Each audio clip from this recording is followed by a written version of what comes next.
Hello student, आज मैं अपनी फर्स्ट वीडियो बनाने जाती हूँ for class 9th new NCERT solution chapter 2 introduction of linear polynomials. अब पॉलिनोमियल्स होते क्या हैं आपको सबसे पहले ये समझना होगा।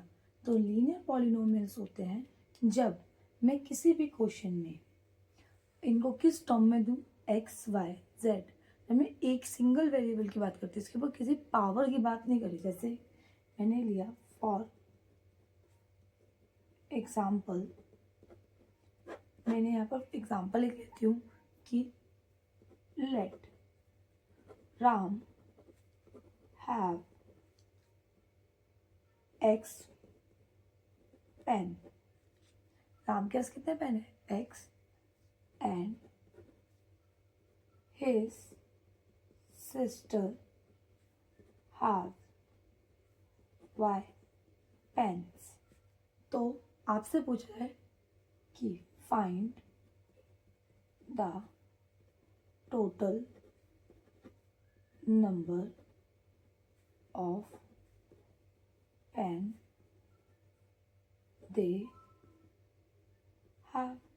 आपसे क्वेश्चन किया जाए कि राम के पास एक्स पेन है, उसकी सिस्टर के पास वाई पेन है, तो दोनों भाई बहन के कितने पेन है? They have. तो हमने बोला राम के पास एक्स पेन, तो एक्स टोटल पूछा है, प्लस सिस्टर के पास वाई पेन है, तो टोटल क्या है? X plus y. अब आप यहाँ पर देखोगे जो एक्स की पावर है, दिस वॉज 1, उसकी जो पावर है क्या है? दिस इज 1, उसकी पावर क्या है? 1। सेम है जो उसकी सिस्टर है, उसकी जो वाई पेन है उसकी पावर क्या है? 1 वाई की। तो ऐसी इक्वेशन में जहाँ पर एक्स और वाई हो, जेड हो, एनीथिंग, बट उनकी जो पावर होती है वो 1 होती है, ऐसी इक्वेशंस को बोलते हैं हम लोग लीनियर। चलो हम एक और एग्जांपल लेते हैं। For example, length of rectangle is x and breadth is twice of length। हमने क्या लिखा? जो लेंथ है रेक्टेंगल की वो x है, एंड द जो ब्रेथ है वो उसकी ट्वाइस ऑफ लेंथ है, मतलब कि लेंथ का डबल। सो जो लेंथ आएगी वो तो हमने लिखी, लेंथ क्या है उसकी? x, and same as breadth क्या हो जाएगी? ट्वाइस है लेंथ की, तो 2x। अब आपसे क्वेश्चन पूछ ले फाइंड द एरिया। अब इसका एरिया पूछे तो एरिया क्या हो जाएगा इसका? Area equals to x into 2x। क्यों? कि एरिया ऑफ रेक्टेंगल होता है L इंटू बी। जब मैंने इसे मल्टीप्लाई किया, x और x मल्टीप्लाई करके 2x² बना। नाउ ये जो आपका वेरिएबल है ये क्वाड्रेटिक में गया। इससे पहले ये दोनों वेरिएबल लीनियर थे। जब मैंने एरिया निकाला था तब एरिया जो आया आपका ये आया क्वाड्रेटिक में। तो आपको लीनियर और क्वाड्रेटिक में डिफरेंस तो समझ में आया। वो क्वाड्रेटिक में आपकी जो पावर होती है, डिग्री होती है, वो होती है 2। लीनियर में जो डिग्री होती है वो होती है 1। चलो हम लोग एक्सरसाइज करेंगे। एक्सरसाइज 2.1 का क्वेश्चन नंबर 1। क्वेश्चन 1 में क्या दिया गया है? Find the degree of the following polynomials. Polynomials की आपको डिग्री निकालनी है। अभी मैंने बताया किसी भी क्वाड्रेटिक इक्वेशन में जब आपकी पावर 1 होती है तो वो लीनियर कहलाता है, उसकी डिग्री 1। किसी की पावर 2 है तो linear equation quadratic. Same as degree 3 है तो वो क्यूबिक। आपको डिग्री बतानी है। अब आपको देखोगे तो इसमें आपको 2 वेरिएबल दिख रहे हैं, आप कंफ्यूजन में आ जाओगे। तो जिसकी हाईएस्ट डिग्री होगी हम उसे अपनी क्वाड्रेटिक पॉलिनोमियल की डिग्री मानेंगे। सो आपको फर्स्ट दे रखा है 2x² माइनस 5x प्लस 3। इसमें आपके पास x है, इसकी डिग्री है 1। इधर आपके पास x है, इसकी डिग्री है 2। सो इन दोनों में बड़ी डिग्री किसकी है? इसके पास। तो यहाँ पर हमारी डिग्री हो जाएगी 2। सेम है, यहाँ पर y है, यहाँ पर y² है। इसमें बड़ी डिग्री किसकी है? y² की। तो सेकंड का आंसर क्या हो जाएगा? इसकी डिग्री भी क्या होगी? 2।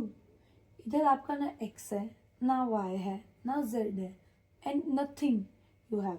तो इसमें आपकी डिग्री क्या होगी? जब ऐसा कुछ हो तो आपकी डिग्री होती है 0। अब यहाँ पर आपके पास क्या है? z है, z के ऊपर कुछ पावर नहीं है तो हम मानते हैं इसकी पावर क्या है? 1। तो इस केस में आपकी डिग्री क्या होगी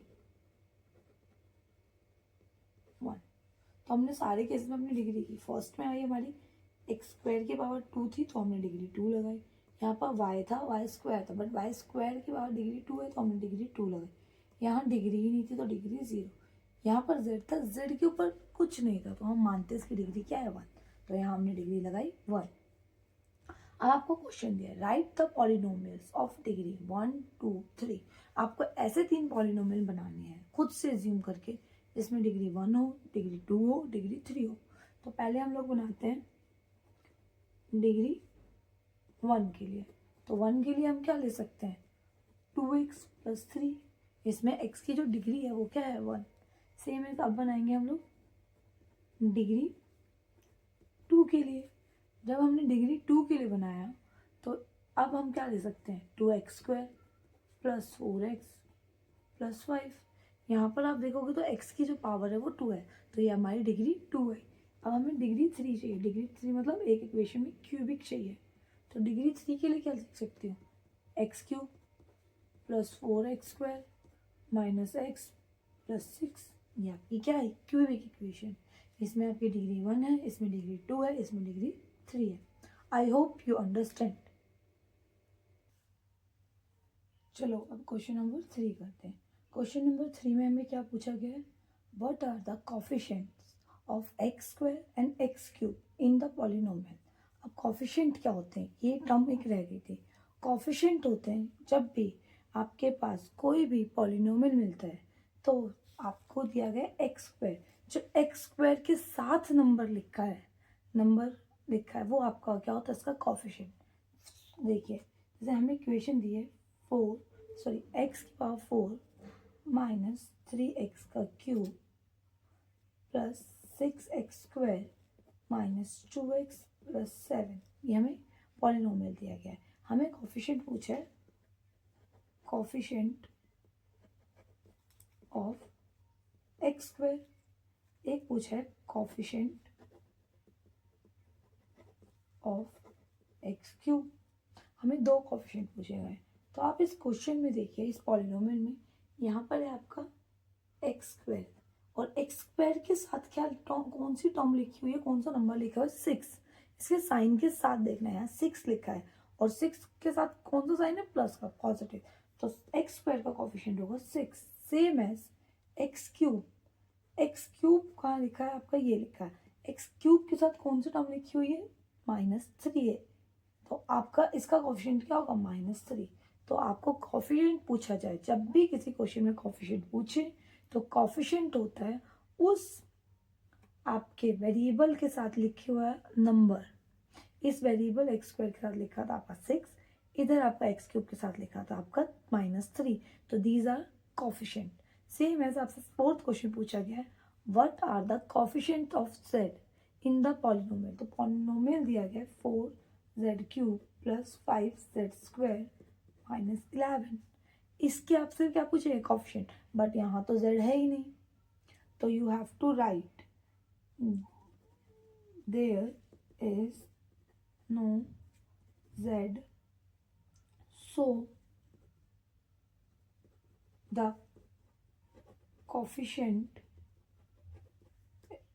of z is 0।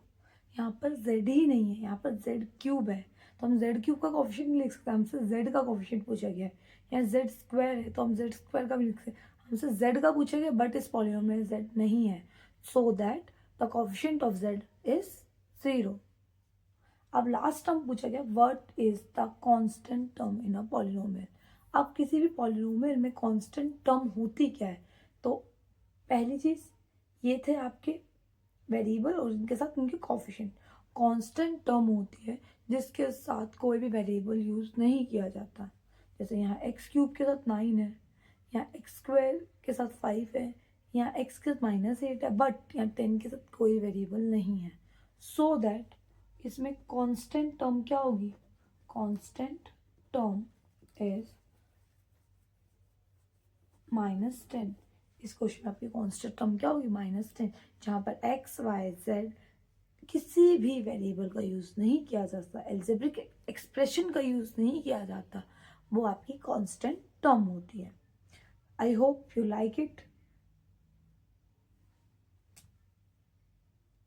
If you like the video please आप इसे ज़्यादा से ज़्यादा लोगों के पास शेयर कीजिए, लाइक कीजिए और चैनल को सब्सक्राइब कीजिए।